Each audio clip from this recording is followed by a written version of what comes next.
Dear students, today we are going to learn about history and its relationship with other subject. GM Trevelyan says history is not a subject at all but a house in which all subjects dwell. The statement very clearly underscores the fact of history is the center of several subjects as has very close relationship with them. In the present day world, at the school stage, we have introduced social sciences which comprise history, geography, civics, and economics. Even this distinction clearly underlines the fact that these subjects are interrelated and therefore naturally have close relationship with history. Besides, we must understand that a man leads a life in different dimensions. He affects and is affected by his total environment, which is social, cultural, economic, religious, and political, etc. He is also affected by the geographical environment too. So, history, which is a part of his very being, has relationship with these aspects. Koimir brings to the facts very well says acquiring us does not intermediate position between humanities of the social sciences and employing both the cognitive approach of the humanities through which students team something of literature and arts, one of his politics, economic, social behavior on the other. In sum, it can be urged that history is very important subject at the school stage and the relationship with other subject. We torch our life significantly with one way or another. History and civics. History and civics. Civics means political science. There is very close relationship between history and civics, political science subject. These two subjects are interrelated as the study of one does to fulfill the objectives of education. These two subjects cannot be separated as the balance says. Separate them and one becomes the cripple. Bringing home the close relationship between the two Seeley has observed. History without political sciences is not fruit. Political science without the history is no root. History without the political sciences has no fruit. Political science without history is no root. History studies the activities of human race. It studies the deeds and actions of man which have happened in the past. It presents a chronological description of incidents that took place, of cultures that existed the definitive place of time. History is to be politics of past. According to Professor Johnson, the study of history in schools has formed beginning in large part been a study of forms of government, of change in governments and of actions in the government. History deals with the study of past, whereas civics, political science is the study of the contemporary facts. The subject matter of history has strong bearing on civics. There is no denying of fact that history has been mainly devoted to the political activities, especially of the kings and monarchs in the days of monarchy to political deeds of statesmen where democracy can be promised. Emphasizing the close relationship between two subjects, Professor Paul observed political is the regular when deliberated by history. It fades into the mere literature where it loses sight of the relation of politics. According to Jettel, history is the record of past events and movements. They cast the interrelationships. It includes survey of the conditions and developments in economic, religious, intellectual, and social affairs, as well as the study of states, their growth and organization, and their relationship with one another. Political science. Political science is the science of citizenship. Political science is the science of citizenship. Citizenship in this modern setup includes a good knowledge of local, national, and international affairs. The knowledge cannot be obtained without the reference to history. Every political act is one of the outcome of the long history behind it. History helps in knowing the roots. It is the great laboratory of the political scientist. Both history and political science aim at the welfare of man as a member of society. Man learns through his own experience and experience of others. Experience count a lot of production of good citizens in society, which in brief is the function of political science. Both thus are industrial and go hand in hand. The aim of civics is to produce good citizens. Patriotism is an internal part of good citizenship. The quality can be developed among the students through the examples of great men in history. Example Mahatma Gandhi, Netaji Subhash Chandra Bose, Shivaji, Pratap, Pandit Jawaharlal Nehru, etc. Secularism can be taught well by giving by example of Akbar and Dr. B.R. Ambedkar. It is history itself that provides up to date knowledge about the origin, growth, process, and decline of many institutions established by man. Again, as Johnson has said, civil government can best and studies as a part of history. To know our present constitution, well, one of them seek not only where to they came and how they develop, but also the show organs of developments. To show changes in task of history and proper study of history, one sees just these moments are known the results. Therefore, it is obvious of both history and political sciences are interrelated and study of the reinforces of the other. In conclusion, it can be said that history and political sciences are inseparable and caught business of one again. Separate them and one became to cripple, if not a cause. Then correlation of history and economics. History and economics. There is very close relationship subjects. There is a close relationship between history and economics. Economics, as we know, is the study of wealth, which deals primarily on production, distribution, consumption, and exchange. All these activities and processes have to be studied in relation to man. History describes the story of man. Economics describes the activities of production and consumption in relation to man. History describes the social nature of all economic activities. It enlightens us to how man adapted himself to occupations, and social situations in different parts of the world.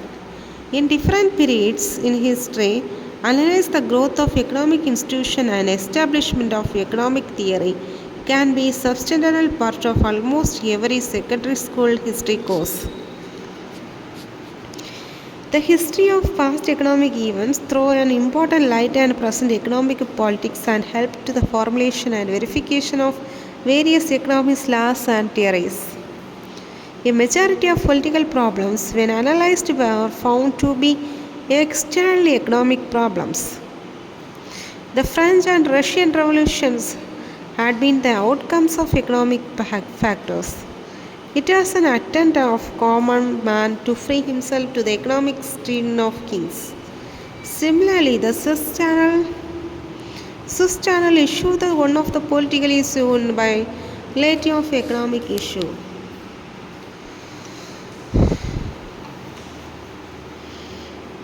Thus, the protagonists of economic doctrine of history maintained the economic necessity of mainspring of social conduct. According to them, both war and peace are outcome of economic activities.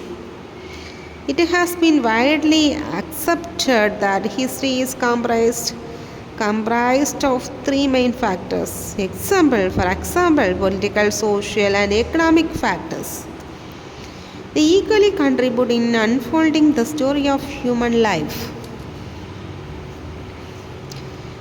History influences supplies of data of school sciences. The political science and economics.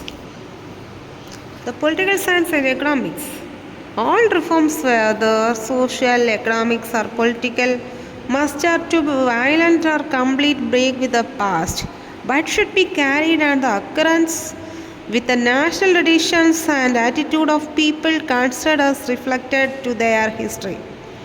Is this only through having to the root of national history that a social, economic, and political reform achieves real success? History today is considered not merely a story of kings and their wars, but a study of economic conditions of a country. At different times, hence, history is incomplete without economics. As already has been mentioned, economic disputes have always been to be root of all wars. Economic factors determine the course of historical events in our country. The economic prosperity of India had been always attracting invaders in the past, and their invasions have determined the shape of the history of our country.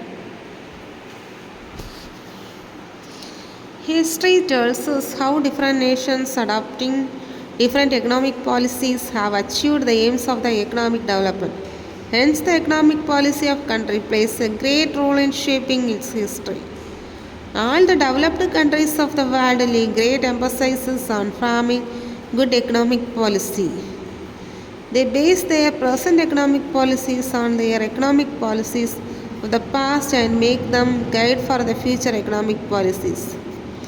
Thus, economics and history are closely related with each other and they should be correlated at the every steps of teaching program. Then the correlation between history and geography.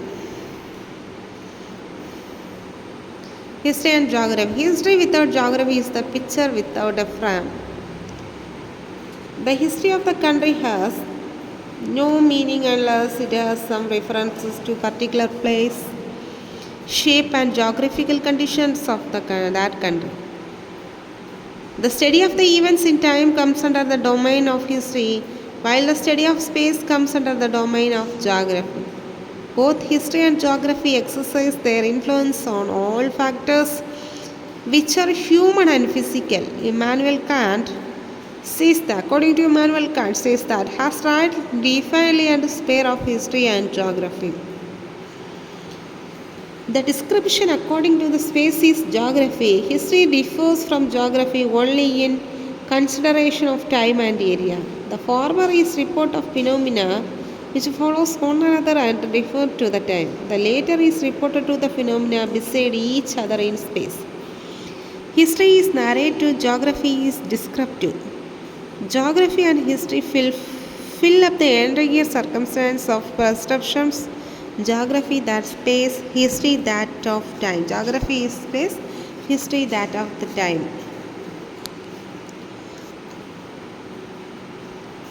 Physical features have shaped and formulated the actions of man during all ages. Mountain, deserts, forests, and water bodies has played an important part in the movement of action of man.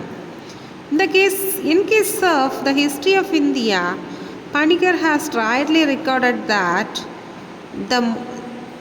there are no mountain range anywhere in the world which have contributed so much of shape of life of country as Himalayas have the respect of India.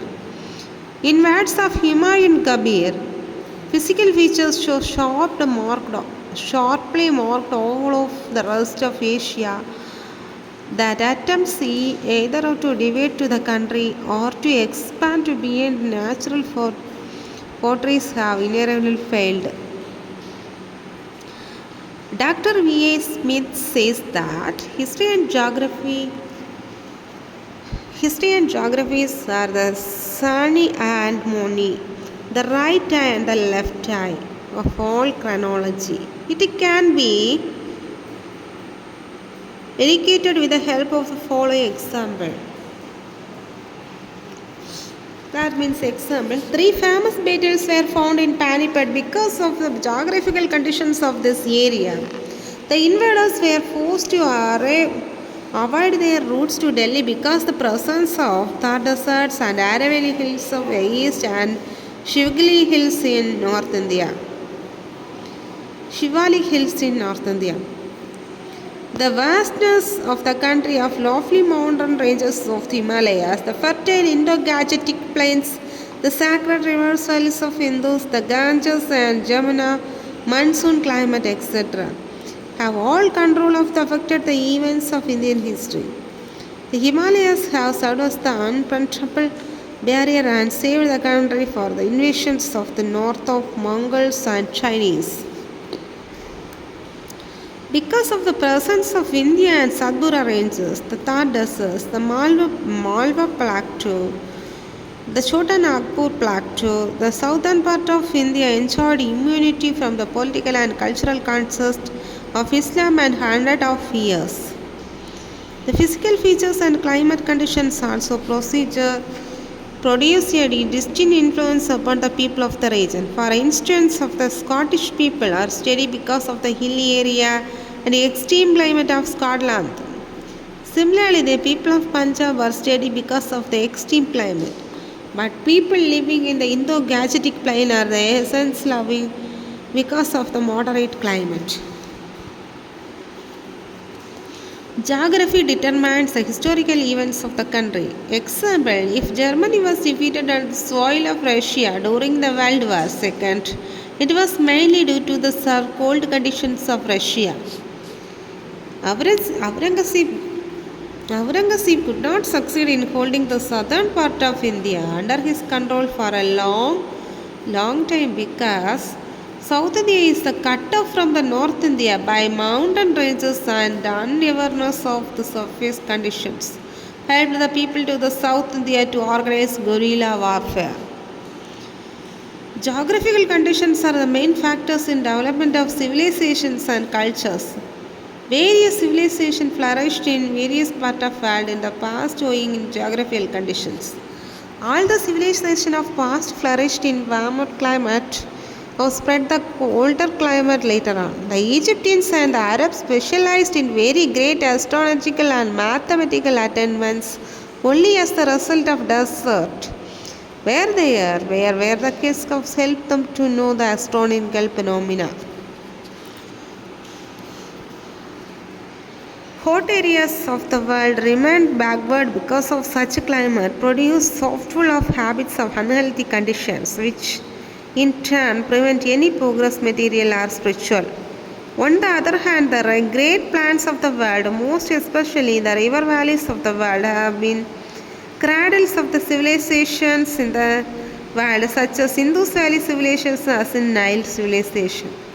They were still are the granaries of world, means of transport, where are developed here and means of communication at advanced stage. On the other hand, in certain areas, the physical conditions are detrimental to any type of development and advancement like hot desert, the tunnels, and hot and moist educational regions. The result of that, those are areas remained economically, socially, and culturally backward. Thus, geographical factors play a very important role in shaping the history of mankind. Then we study history and literature. History has also very close link with literature. Historical novels, stories, drama, etc. contribute to history in substantial matter. Sir, what is Scott Charles novels give to the world of ideas? Ideas about the contemporary political and social life. Voltaire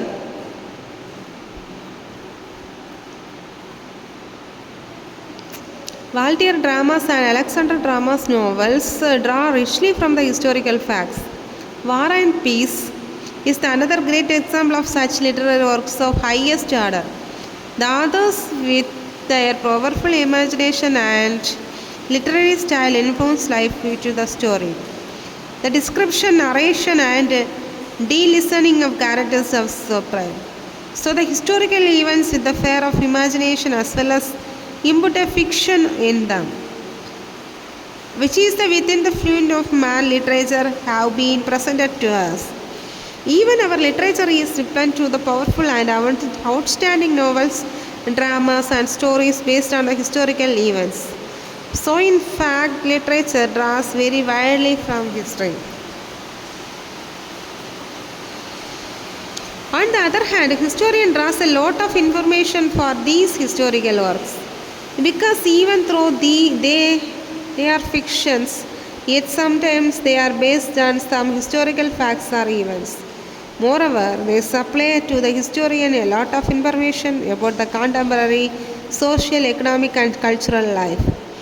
A good historian chooses from these writings of factual information or what we accepted as the truth being contributed to the sources and leaves what is the figment of imagination of the author.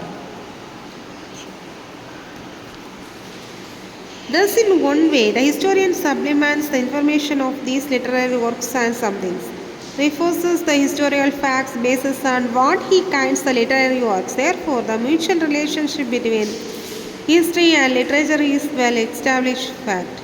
To sustain what is mean asked to examine. While discussing the first war of Indian independence, 1857, we refer to the statement made Lakshmi Bai, the Rani Q Jhansi. Rani Lakshmi Bai, the Queen of Jhansi. I shall not part of Jhansi. So, a beautiful description of which the literary style may be given about the thoughts of Rani and few couplets of the famous poem Jahangir Rani, written by Subhara Kumari Chaugan. He was the atmosphere in the class. History and science. Earlier it has been remarked that history as it is the center of all subject. We have discussed about the history is closely related with the humanities, but it is very steady to the subject of closely. We shall find it has close relationship with sciences too. Actually, the man material progress, the story of scientific innovations and discoveries too. The invention of wheel, the discovery and fireboard about the revolution, the history of man. Invention of spinning wheel and locomotive, etc. So history owes to the lot of sciences and science to have a lot to demands man and demand more power to prosperity which contribute to history in their own way. Hence we can also say the science and history also interrelated. In sum it can said history is the heart of all subject. History is the heart of all subject and Schiller did say same thing when he remarked that history is the center of all subject. History is the heart of all subject and history is the center of all subject. Aforesaid, he clear message teachers to realize a close link between history and other subject. They must regionally forced to link with them, we called them, for will definitely to leisure and calm teaching learning progress. To inspire children, the coloration of the subject is must. More so because it is the demand of history and hence the classroom situation in his relationship must be forged to the teacher. Hence, the teacher becomes science history. In some ways, said that history is the heart of all subject and history is the center of all subject. History is the heart of all subject and history is the center of all subjects. Okay, thank you students.